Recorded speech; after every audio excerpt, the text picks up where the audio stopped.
Rev up your engines!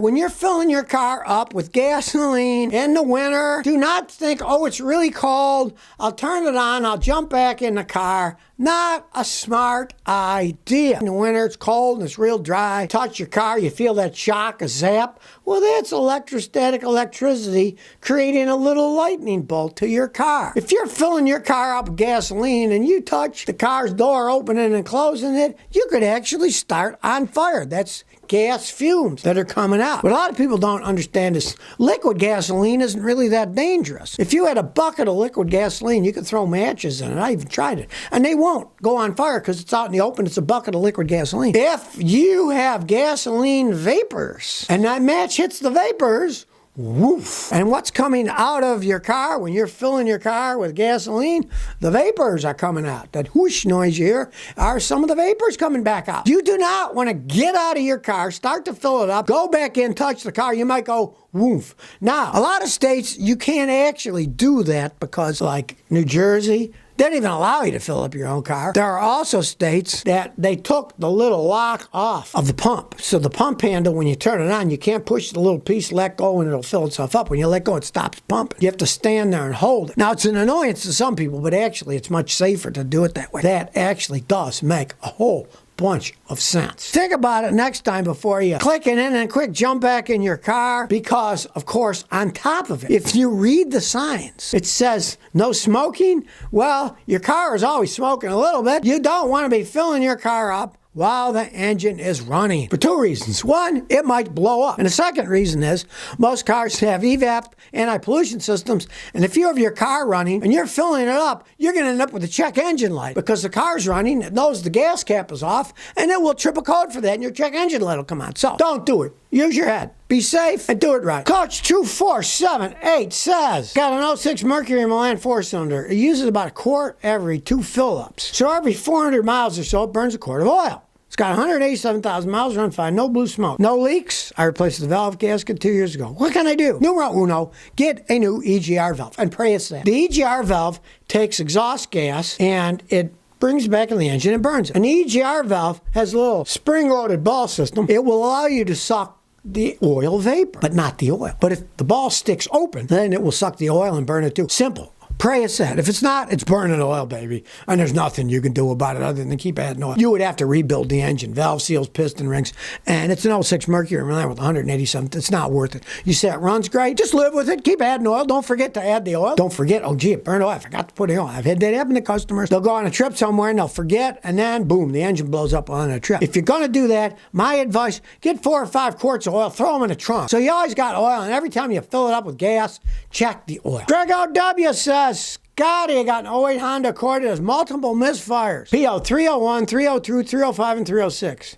Could it be caused by the VCM? What do you think about having a VCM bypass? Yes, VCM can cause things like that if they don't work right. I'd advise bypassing it anyways because you got 130,000 miles. Hopefully it's not burning much oil now. If you keep that system on, it will eventually burn a lot of oil because it makes the engines warp inside. Hot cylinder, cold one when it deactivates, hot cylinder next to it. It's not good for an engine. Over time, they fall apart because of that. But you got cylinder 1, 2, 5, and 6 misfiring, right? That means 3 and 4 aren't misfiring. So take the 3 and 4 ignition coils, put the 1 and 2 on 3 and 4.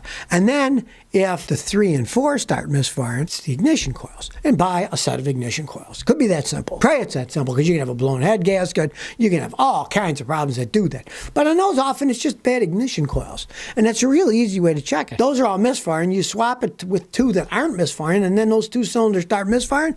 When they have the old coils from the ones that were misfiring, you know it's coils. Simple. Change the spark plugs too while you're at it. I mean, do the whole thing. And then, yeah, you can buy a whole set. Buy all 6 and 6 spark plugs if that made a change. And of course, look at them. If they're old and cracked, it's an 08, 16-year-old vehicle. But do look at the plugs. They could be worn out too. Brad G says, I recently purchased a used 6-month-old GMC Sierra Denali Ultimate pickup with 3,000 miles. It's got a 6.2 V8 engine, and the manual says it has to have premium octane fuel. What do you think? Does it really need premium fuel? No. All modern cars are so set up with computers that can run on any kinds of different fuel, and that thing will run perfectly fine on regular fuel. Realize those are tremendous gas hogs, the Denalis, right? And it's it's bad enough that you're going to get really crappy gas mileage. Imagine if you're paying $1.40 a gallon more for that same gasoline. You do not need to. That's a line of horse manure. Just use regular gas. I got plenty of customers driving around and they use regular gas on it. Now, you might lose a tiny amount of horsepower,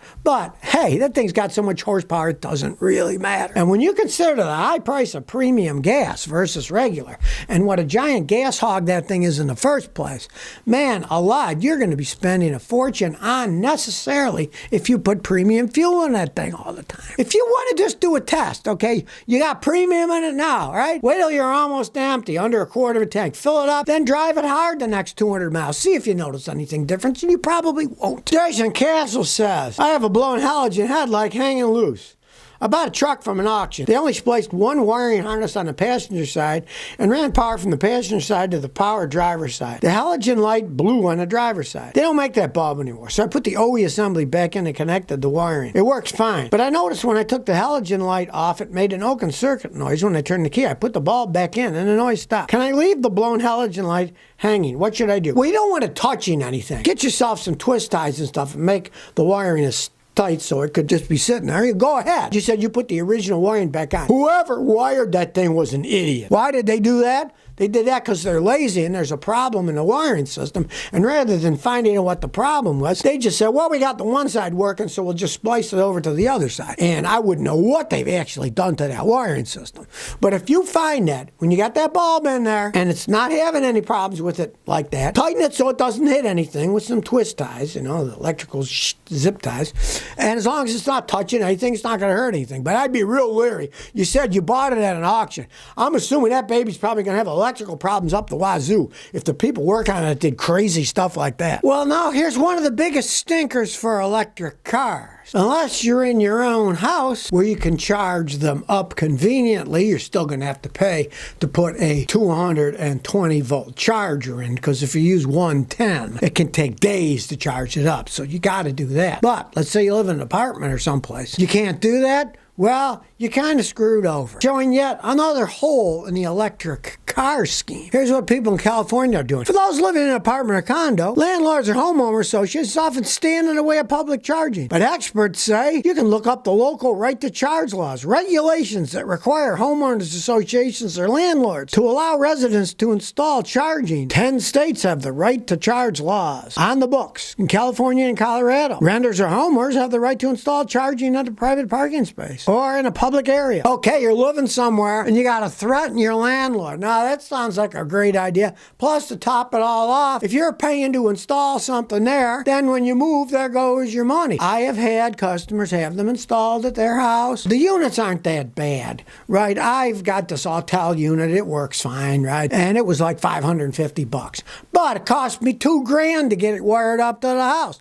And a lot of places are going to charge even more than that. Are you really going to install something in a place you don't own? You threw that money away, right? And then you got to go someplace else. You'd have to pay again. I mean, there's rules for everything. Listen to this. Drivers who park on the street have found novel ways using extension cords over the sidewalk. But in these situations, drivers should be careful not to run afoul of local laws. Some municipalities explicitly allow over-the-sidewalk charging as part of a strategy, as long as they provide a highly visible ramp over the cord for accessibility concerns. Cambridge, Massachusetts, and Seattle have similar rules. Seattle, they got bums running all over the place, right? But if you're charging your car over the sidewalk, you got to get a ramp that they approve to go over it. Electric cars, for most people, are a joke. And they're trying to push this crap on people.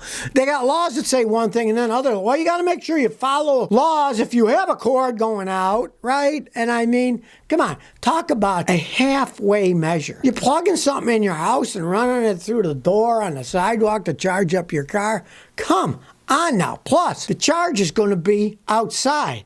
People are going to steal them. Those things cost $550 to $800 or even more. You got that sitting outside. Don't think people are going to unplug and just steal the stupid things. Do these people think of all the ramifications of the stupid crap that they're trying to foist upon the public? I don't think they do. Now, I'll give you some advice that'll keep you from going up in flames. So if you never want to miss another one of my new car repair videos, remember to ring that bell.